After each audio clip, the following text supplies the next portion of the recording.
చుక్కల్లో మెతుకులేని బడుగు బతుకు రైతులార కాళమ్మకు కాల్మొక్కి కత్తి నూరుకోరా.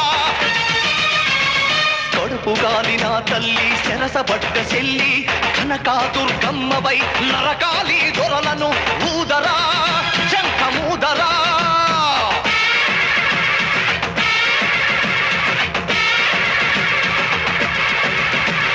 పరిశలెత్తు పల్లెమెత్తు పాస చేసి పందుకెత్తు. పరిశలెత్తు పళ్ళెమెత్తు పాస చేసి పందుకెత్తు. పల్లె పల్లె కదలాలి రణనినాదమై